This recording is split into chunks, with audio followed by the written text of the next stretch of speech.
Gracias por informarse con Delfino.cr. Ingrese a delfino.cr/inclinada, suscríbase para disfrutar de todos nuestros servicios con una cuenta Delfino Más. Delfino.cr. Hoy quiero decirlo con todas las palabras.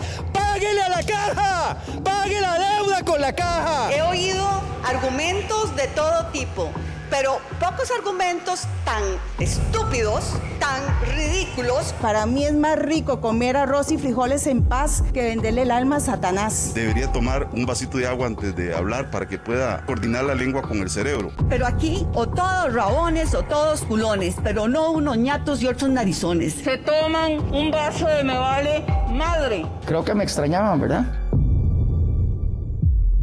Coca-Cola sin azúcar presenta Curul en llamas, cubriendo y sufriendo la Asamblea Legislativa, porque alguien tiene que hacerlo. Hola queridos suscriptores de Delfino.cr, bienvenidos a un nuevo programa de Curul en Llamas, el podcast semanal donde les comentamos los temas más relevantes e irrelevantes de la Asamblea Legislativa. Les saluda Luis Madrigal desde el 24 de febrero del 2023, como siempre en compañía de... May. Espero que todas y todos estén muy bien. Los temas para esta semana: vamos a hablar del archivo del proyecto para vender el conglomerado del Banco de Costa Rica. Vamos a hablar también del avance que tienen los proyectos para fusionar mega ministerios, que ya hay 2 dictaminados. Vamos a hablar también del proyecto para la prohibición de ejercer profesiones o funciones ajenas al cargo de congresistas, que fue archivado por una mayoría de la Asamblea Legislativa esta semana, así como de las declaratorias de ciudadanías de honor que otorgó esta semana la Asamblea Legislativa. Pero empecemos con el proyecto de venta del BCR. Ese proyecto estaba en la Comisión de Asuntos Económicos, en la cual recibió un dictamen negativo unánime. Cuando un proyecto es dictaminado de forma unánime negativa, pasa directamente al archivo. No hay posibilidad de salvarlo. En este caso, ¿por qué sucedió esto? Bueno, pasan 2 cosas. La primera, el ejecutivo no supo nunca cómo tenía que presentar un proyecto para vender un conglomerado financiero, por lo cual el texto era insalvable. Lo otro es que le llegó el plazo de vencimiento al proyecto en la comisión y se tenía que votar como estuviera. Interesante, porque en muchas ocasiones lo que hacen es votémoslo así y después lo corregimos para tratar de salvar el texto. Eso lo hacía la pasada asamblea, este no lo hace tanto. Lo hacía muy frecuentemente y esta prefirió archivarlo con el voto inclusive del diputado oficialista que estaba presente, que era... Don Waldo Agüero, me parece, pero ya lo hizo. Ok, eso explica también mucho, porque Waldo es oficialista en comillas, digamos. Entonces, ¡wow! Es igual que Luz Mari, son oficialistas en comillas porque no son lo que la gente dice rodriguistas de hueso colorado. Ok. Entonces nada raro. Don Waldo, sí. Nada raro que él estuviera a favor de que se archivara el proyecto. Ahora aquí, esto no significa que el tema haya dejado de ser un tema, lo cual en realidad solo es un problema para el banco como un todo, porque la especulación sobre su futuro no le ayuda en términos financieros ni en términos de su valor si se llegara a vender. Lo cierto es que el Ejecutivo va a insistir con el tema. Las bancadas que en esta ocasión se opusieron a este proyecto en realidad no están necesariamente opuestas a la venta del BCR, incluyendo la bancada de Unidad Social Cristiana y la bancada principalmente Liberal Progresista y Nueva República. Esas son las 3 bancadas que el Ejecutivo tiene que convencer para acercarse a los votos que requiere. Recordemos que este tipo de proyectos de ley, por cerrar instituciones estatales y vender activos, requiere 38 votos. Aunque el presidente de la República crea lo contrario. Correcto, recordemos que el presidente dijo que no lo requería, pero todos sabemos que, incluyendo servicios técnicos y demás, que sí los requiere. Pero sí, Lucho. En esa discusión volvió a salir el tema de la guillotina, pero... Vieras que eso fue tema como por el primer mes, 2 meses de función de esta asamblea y nunca la reformaron. Claro, porque fue cuando fue puro berrinche. Les empezó a caer todas las guillotinas del periodo anterior. Uh-huh. Ahora todavía, como extendieron el plazo... No, pues, ¿qué extendieron? es que no han llegado a ese punto. Pero usualmente un proyecto tiene en comisión 6 meses prorrogables, o 3 meses que se prorrogan a 6. ¿No eran 80 días? ¿60 días? No recuerdo. Creo que eran 60 u 80 días. Pero hábiles. Sí. No naturales. Sí, todos los plazos en la asamblea son hábiles. Ok. Eso es Lo que pasó fue que como veníamos de un periodo de sesiones extraordinarias del anterior gobierno, que fue muy largo, los plazos se interrumpieron. Entonces, cuando volvieron las ordinarias, todo empezó a correr así súper rápido. Proyectos que no habían sido convocados empezaron a correr el tiempo. Entonces cayó guillotina tras guillotina tras guillotina y fue donde empezaron a... Bueno, no, lo arreglamos después y nunca lo arreglamos. Hubo un periodo en el cual eso fue un tema, pero después dejó de ser tema. Sí. Yo creo que más como en las extraordinarias el Ejecutivo no convocó muchos proyectos. Suspendió los plazos. Suspendió todos los plazos de todo lo que no está convocado. Entonces, ¿qué plazos empiezan a vencer? Los plazos de los proyectos del Ejecutivo, que fueron los que están convocados. Mira, no eran ni 60 ni 80. Son 30 días hábiles. 30 días hábiles son 6 semanas. ¿O la asamblea cuenta días hábiles de lunes a jueves? No, son mentira, eso es del procedimiento abreviado. ¿Qué está pasando? Que no está el plan... Dios mío.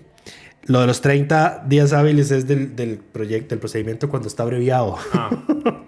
Lucho inventándose aquí, confundiendo a nuestra audiencia. No, es que resulta y acontece que el artículo se llama plazo para dictaminar en comisión. Pero no es plazo para dictaminar en comisión en el capítulo de procedimiento abreviado. Es el artículo 80. ¿Cómo se me pudo haber olvidado? Plazo para la presentación de informes. Y sí son 60 días hábiles. Después de que de 60 días hábiles, sí. Y se puede dar un nuevo lapso por 60 días hábiles 60 más. días hábiles son aproximadamente 4 meses. 120 días hábiles. 60 días hábiles son 12 semanas. 12 semanas son aproximadamente 4 meses. Ahí está. No estaba tan perdido. Pero bueno, ¿qué más? Habrá que esperar. ¿Qué pasa con este proyecto? No, ya se archivó. O sea, no, ¿qué pasa con esta idea? Sí, claro, el proyecto como tal ya murió definitivamente. No hay en la de menos el gobierno no lo vuelve a presentar. Como dijeron, vamos a presentar este proyecto de ley para que cuando la gasolina esté por encima de N cantidad de colones, el Hacienda lo asuma bajando el impuesto que se cobra. ¿Ese proyecto lo presentaron? ¿Cuándo? Nunca avanzó, pero lo presentaron. Lucho, yo subo los proyectos. No, sí te creo, yo absolutamente te creo. El tema es que no se movió. No, porque yo creo que ni siquiera lo convocaron porque el precio bajó. Perdió sentido. Además, era un proyecto transitorio que se terminaba en 2022, digamos. O sea, cubría el plazo de los primeros 6 meses de gobierno. Ya es tonto. Después puedo buscarlo a ver qué pasó con ese proyecto. Pero yo sí estoy seguro que lo presentaron. Era un mal proyecto. Te creo porque vos sos el que lo sube. Ahora, pasemos. ¿Hay algo más que decir del BCR? No, ¿verdad? No, el sindicato salió a celebrar que se... Yo no celebraría todavía. Si estoy... Ahora, lo que nosotros hemos discutido en algún momento es por qué no venden el Nacional mejor. Sí. Eso yo creo que Lucho lo sostiene y va a presentar él mismo una propuesta. En realidad es un tema por nombre. O sea, es que no me cuadra la idea de vender el Banco de Costa Rica. Me cuadra más vender el Banco Nacional. Ahora, en toda esta discusión hay algo que yo no entendí y algo que, digamos, que salió a surgir es que me parece que el Banco de Costa Rica tiene mucha más interacción con el Estado que el Banco Nacional. El Banco de Costa Rica es como el verdadero banco estatal. Sí, porque es el que... Porque es el que tiene los convenios con el Poder Judicial, con el COSEBI, con pasaportes. Cédulas, el Banco Nacional lo que hace... Cédulas no, licencias. No, licencias. Sí, el Banco Nacional lo que hace es prestar plata para negocios de las empresas del Estado. ICE, Raxa, no sé. ICE, en general le presta al ICE. Sé que el Banco Nacional es prestamista de muchos proyectos de hidroeléctricas. De hecho, la mayoría de fideicomisos que yo recuerdo que tiene el Estado son con el BCR. Sí, el de la carretera San Ramón. El de la Asamblea Legislativa. Los edificios de la UCR también son con el BCR, si no me equivoco. Es interesante, es extraño que se quiera vender el BCR y no el Nacional. No que queramos apoyar la idea. Que es un banco más comercial. Sí. El Nacional es un banco más comercial que el Costa Rica. Incluso sería más rentable, me parece. Ya nos van a caer desde el Banco Nacional diciendo que estamos promoviendo que los vendan. No, pero sí. Ahí se la dejamos. Piénselo, medítelo. No, yo es que de verdad no entiendo por qué necesariamente tiene que ser el BCR. Es que supongo que viene encaminado en la línea de, bueno, es que también hay que quitarle todos esos negocios que tiene con el Estado, todos esos convenios. Es extraño. Por la lógica de Estado más pequeño y bla, bla, bla. Sí, es raro. Pero bueno, en fin, pasemos al siguiente tema. Lo que sí ha avanzado propuesto por el actual gobierno son sus proyectos para crear megaministerios. Específicamente hay 2 que ya fueron dictaminados. Uno que tiene varias semanas dictaminado, me parece, desde diciembre, pero no recuerdo que haya avanzado. El del MOP más. se había dictaminado, por ejemplo. El MOP se dictaminó en diciembre, pero creo que no ha llegado a plenario para que se le presenten las mociones. Es probable. El otro que se dictaminó esta semana es uno que es sumamente complejo porque es el que busca centralizar la gestión del MINAE y sus órganos desconcentrados, que son, ahí está incluido CETENA, SINAC y la Comisión Nacional para la Gestión de la Biodiversidad, CONAGEBIO, que estoy seguro que muchos no habían escuchado sino hasta hoy. Correcto.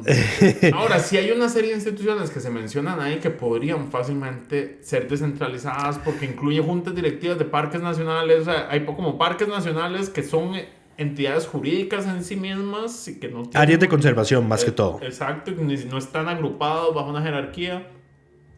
Lo cual sí tendría sentido. El tema que eso ocurre porque eso ocurre más que todo porque los parques nacionales se crearon por ley. Por ley y mucho antes, digamos, que todo el sistema de conservación que tenemos hoy. Nunca se homogenizó, ni se puso todo bajo una sola institución que se haga cargo de la gestión completa y no que haya pequeñas entes colegiados encargados de distintas cosas. Ajá, a ver, y quedaba además otro proyecto, porque hay 2, o sea, estaba el del MOP, que ya se dictaminó, está el MINAE, que se dictaminó ayer, y está otro, que es el 2305, que es... El de Mi Hábitat. No, ese es más grande, pero en su generalidad.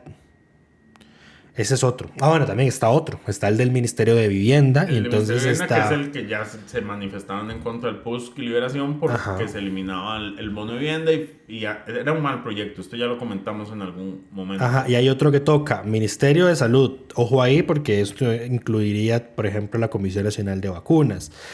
Incluye Ministerio de Salud, Junta de Protección Social. ¿Qué más? Es un proyecto enorme. Pero toca, digamos, al resto de instituciones, las del CINEM, por ejemplo, los del Ministerio de Cultura, que tiene otro montón de órganos desconcentrados, las de Migración y Extranjería, o sea, todas las que no son MINAE, MOP y Vivienda van en este otro proyecto. Hay otro proyecto, pero ese tampoco avanzado, me parece. Vieras que esta Comisión de Reforma del Estado se está moviendo bastante rápido, entonces, no sé. Estoy revisando si no se dictaminó ayer, pero creo que no.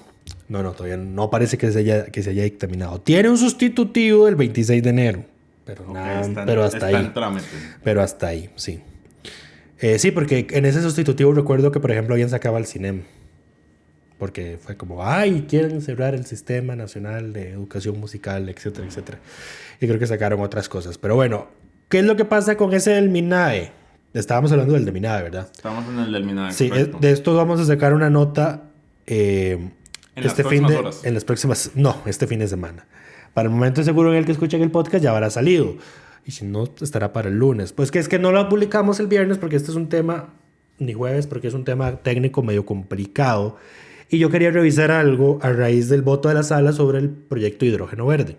A ver, ya les habíamos dicho, este proyecto le quita la desconcentración máxima que tiene CETENA, que es la que da las viabilidades ambientales, es el SINAC, que es el que maneja la gran mayoría de las áreas de conservación del país, y en la Comisión Nacional para la Gestión de la Biodiversidad, CONAGEBIO, que yo honestamente me declaro ignorante de qué hace.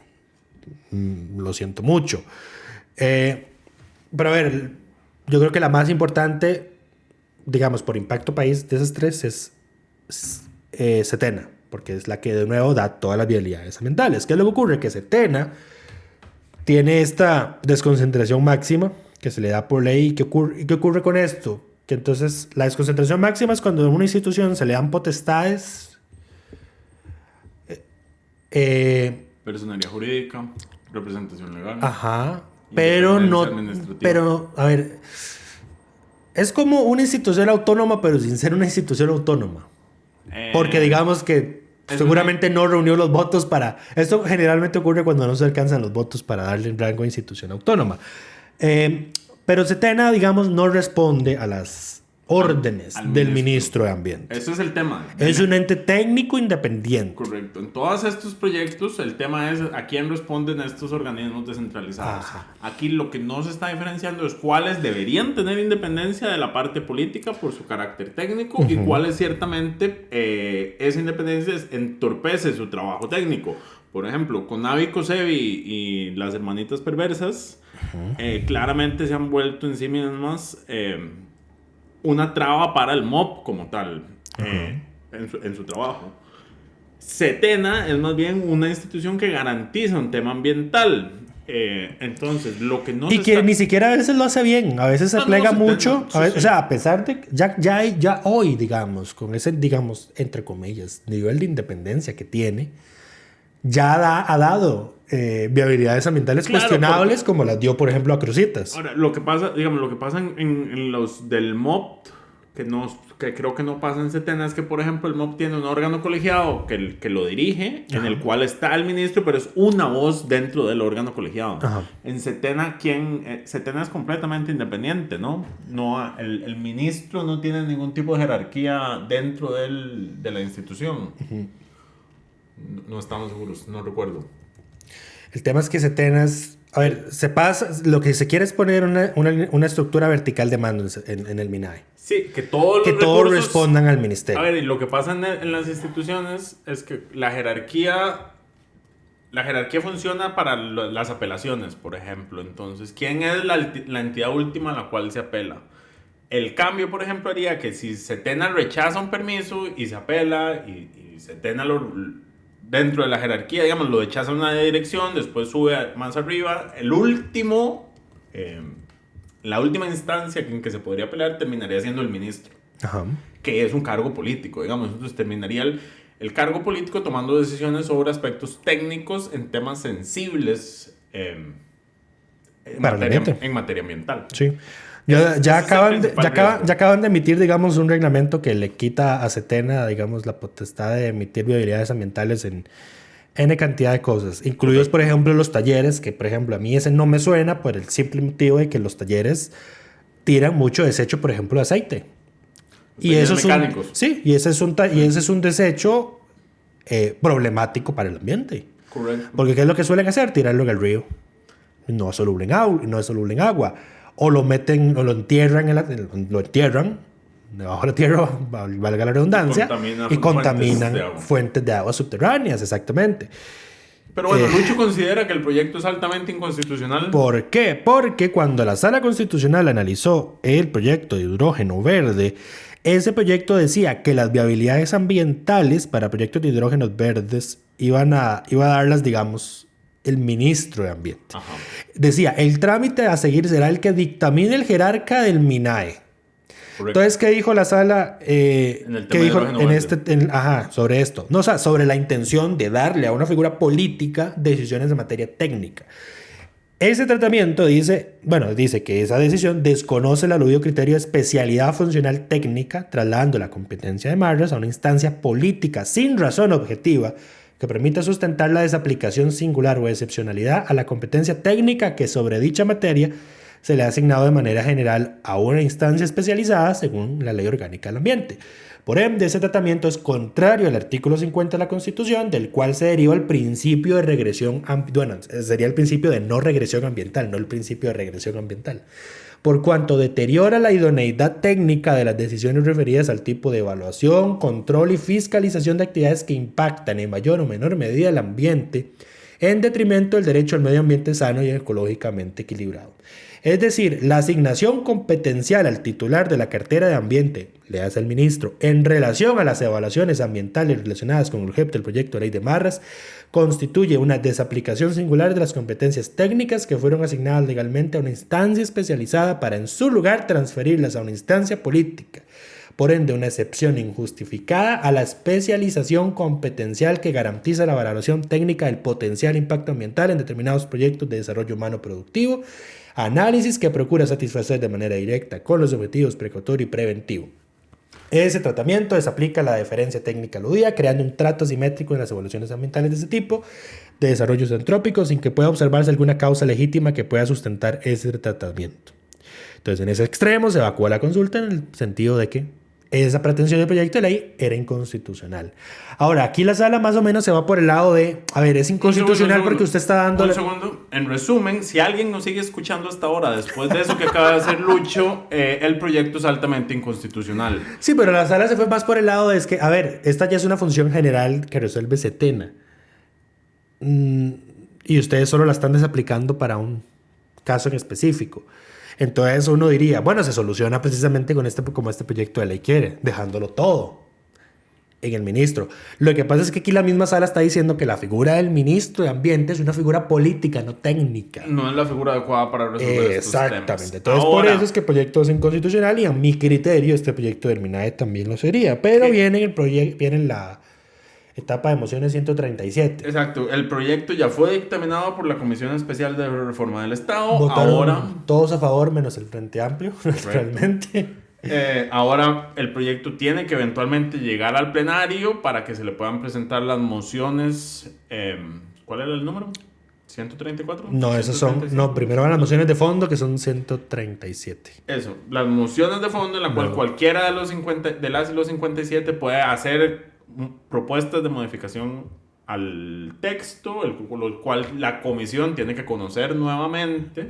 Esto sucede en 2 ocasiones. Ajá, y luego si esas mociones se rechazan, puede ir a las mociones de reiteración. Exacto. O sea, todavía le queda trámite a este proyecto. Ahora, lo que iba a mencionar es que en la agenda de esta comisión tenemos también el proyecto de fusión de ministerios económicos, que no es del Ejecutivo, sino que es de la bancada del liberal progresista. Okay.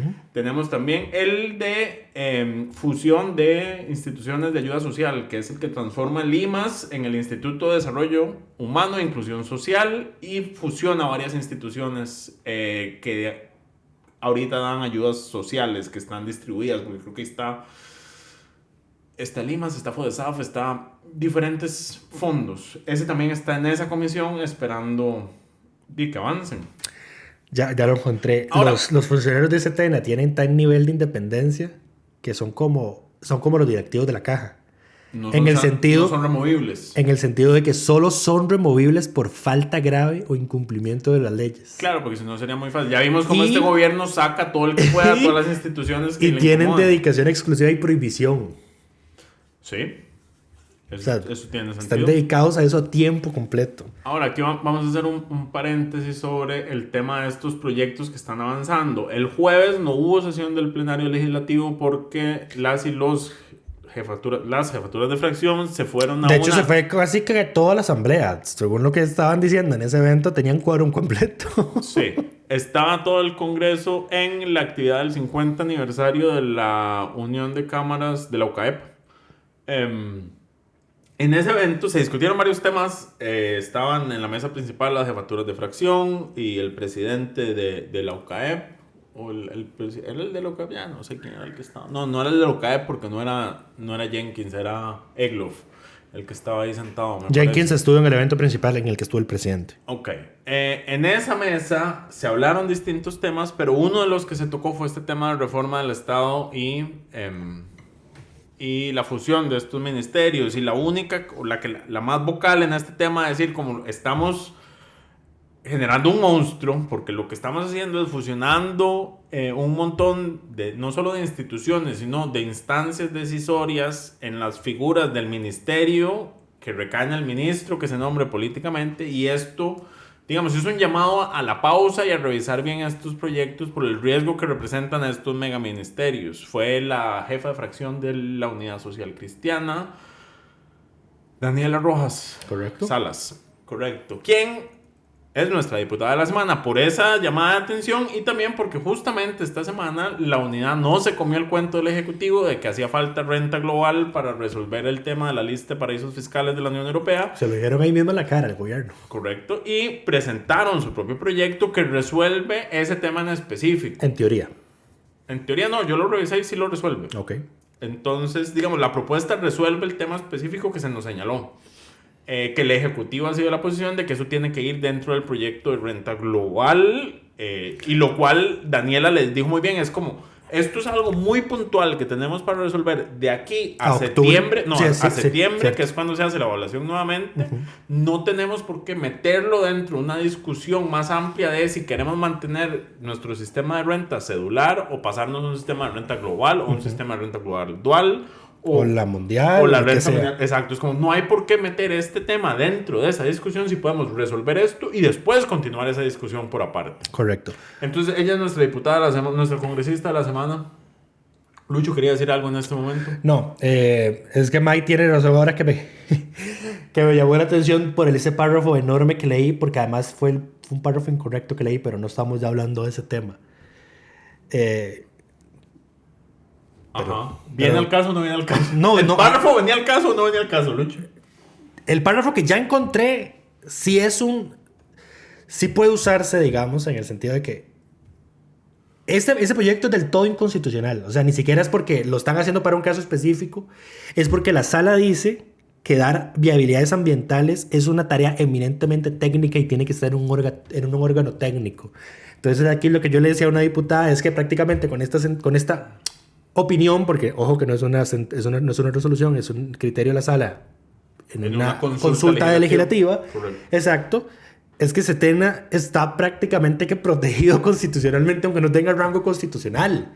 A menos de que lo sustituyas por otro órgano técnico. Correcto. Pero al mismo nivel de independencia. Es que no, del todo no vas a poder darle a una instancia política la dirección o el poder de decisión en esta materia. Siempre y cuando la sala mantenga su criterio. Que ahí está el detalle. Que eso es algo que puede cambiar en cualquier momento. Pero bueno, suficiente del MINAE. Y sí, yo sé, cuando... Además no fue un voto unánime. Después de que grabemos, voy a recordarle a Lucho no ponerse a leer párrafos en el podcast. Es que leí el incorrecto. No solo eso. Es que además el que tenía que leer era más corto. Entonces ahí estaba el problema. Lo siento, leí el que no era. Pasemos al siguiente tema. El lunes de esta semana, el plenario legislativo rechazó ampliar el plazo cuatrienal a un proyecto de ley que había dejado el diputado del Frente Amplio, José María Villalta, que lo que busca es la prohibición a congresistas para el ejercicio de profesiones, el ejercicio remunerado de profesiones liberales y otras actividades remuneradas. En resumen, lo que hace es que nosotros tenemos la ley, no me recuerdo, que es la ley contra el enriquecimiento ilícito, que es la que establece la figura de prohibición, y aquí hay que recordar, hay una distinción entre prohibición y dedicación exclusiva. La dedicación exclusiva es una potestad del patrono que le puede dar a un trabajador público para que no tenga que ejercer o no pueda ejercer su profesión fuera de su ámbito de trabajo y por el cual se le paga una remuneración adicional. Exacto. La prohibición es una protección del Estado que prohíbe a ciertos puestos de que tengan la posibilidad de ejercer sus profesiones de forma liberal. ¿Por qué es esto? Porque un ministro, por ejemplo, venda consultoría, un ministro de Ambiente le venda consultorías a una empresa petrolera, hay un claro conflicto de interés que se puede generar. Ahora, la ley excluye claramente a las y los congresistas. ¿Por qué? Porque es una ley que aprobaba la Asamblea Legislativa. ¿Por qué? Exacto. Yo cuando hablaba de esto un día en Twitter decía, ¿por qué? ¿Por qué esto es distinto para ellos? Por ninguna otra razón más que porque ellos son los que aprueban las leyes. Porque queremos y podemos, dijeron. Exactamente. Entonces este proyecto venía a establecer esa prohibición. Ahora, creo que el proyecto tenía un problema porque incluía cualquier otro tipo de actividad remunerada. Excepto la docencia. Pero eso es una exclusión que ya existe dentro de la ley del enriquecimiento ilícito y que le aplica... Y tiene rango constitucional además. Y que le aplica a todo el Estado, digamos. Pero, por ejemplo, no dice qué pasa, y eso es un vacío que existe actualmente.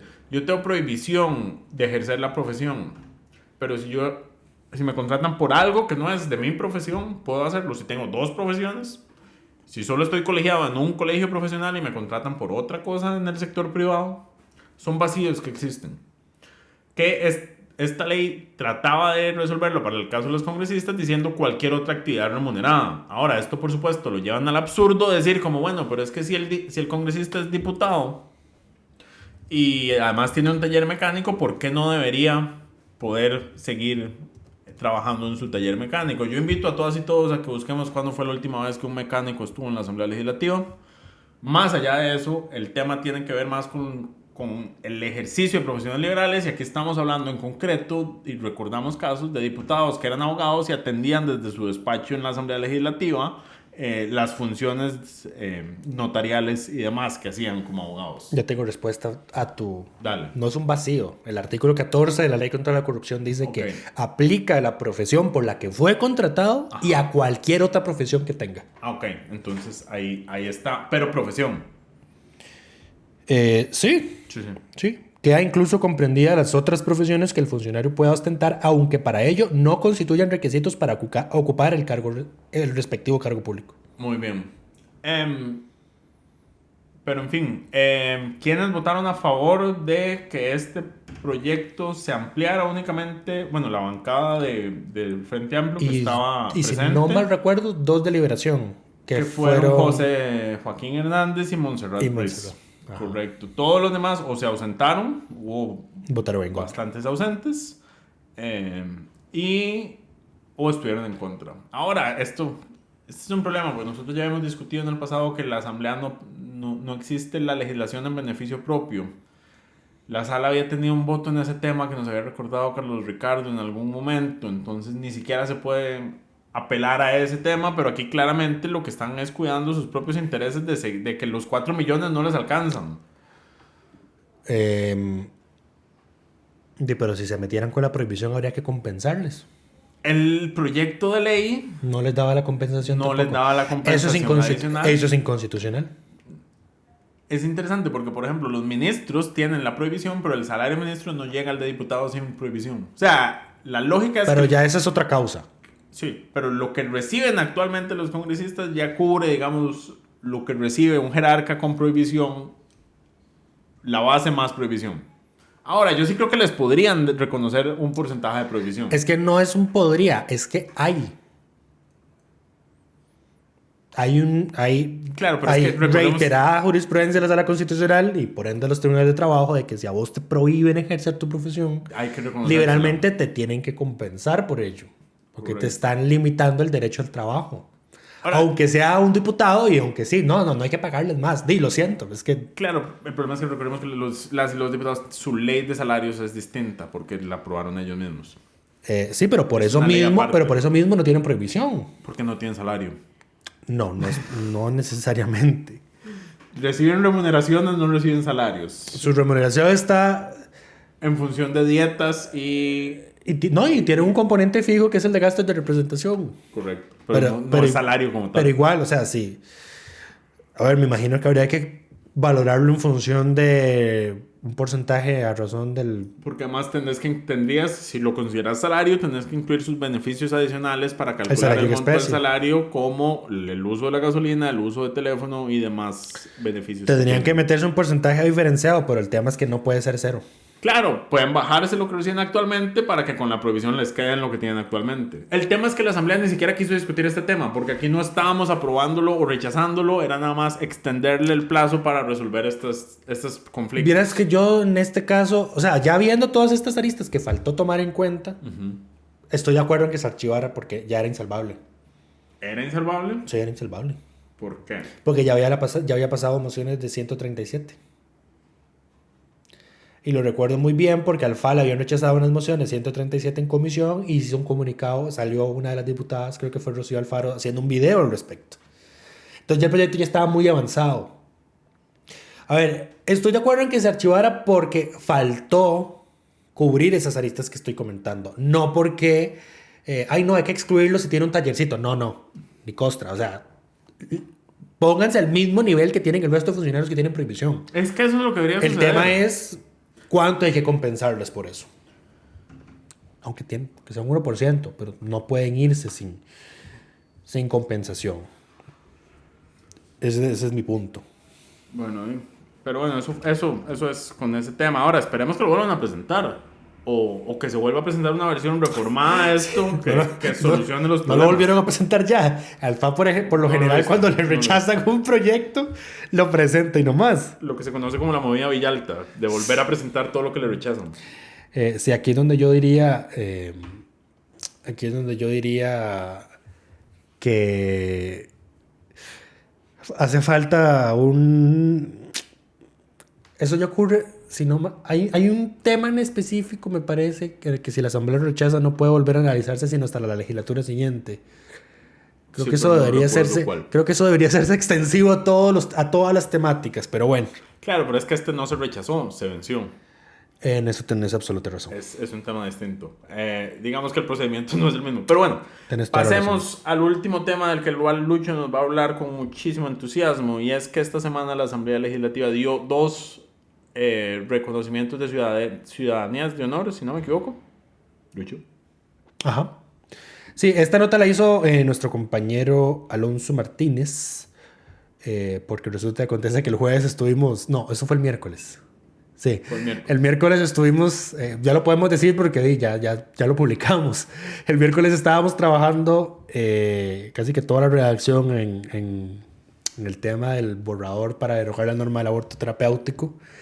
Entonces, no presté yo atención honestamente al plenario y dado que lo único que hicieron fue hacer control político y aprobar este declaratorio de honor, pues entonces mi compañero Alonso se adelantó e hizo el reporte ese día.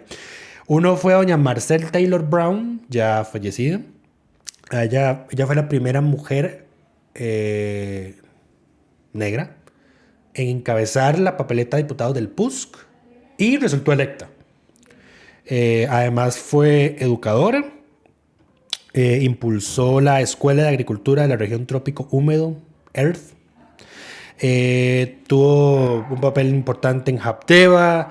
Se le recuerda por el legado cultural limonense. Tuvo ahí varias acciones para, digamos, revertir esa pérdida progresiva de las raíces afrodescendientes y revivir las costumbres y tradiciones de Limón.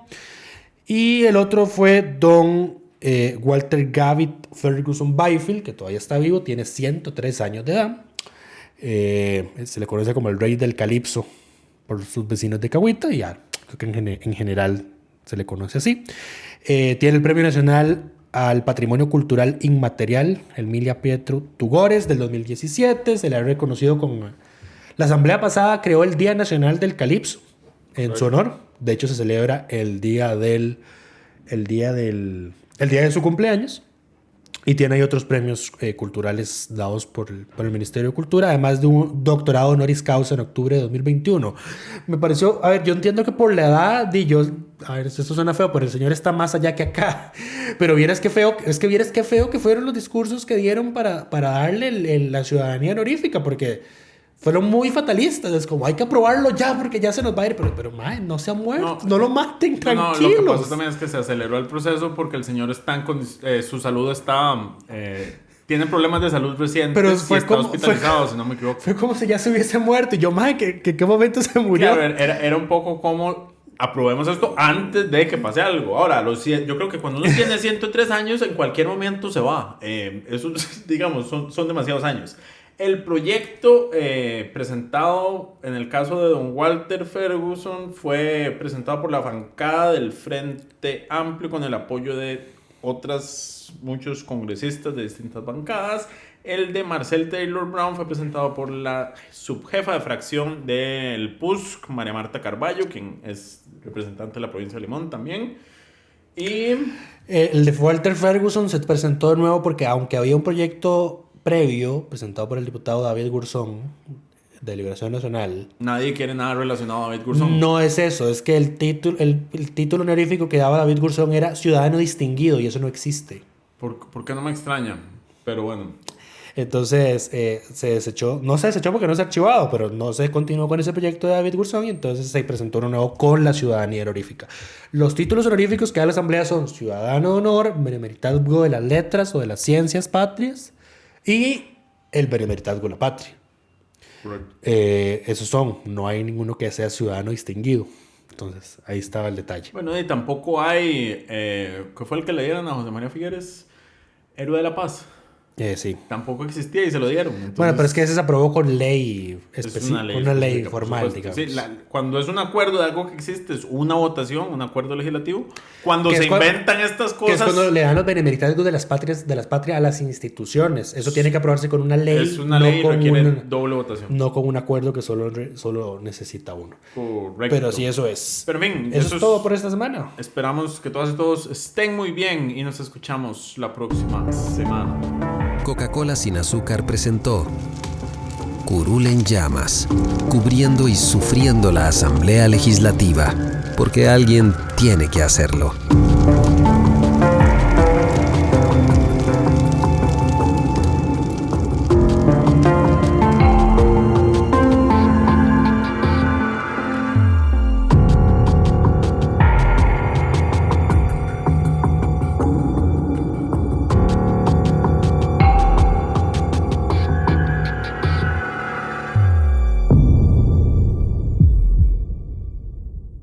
Gracias por informarse con Delfino.cr. Ingrese a Delfino.cr/inclinada, suscríbase para disfrutar de todos nuestros servicios.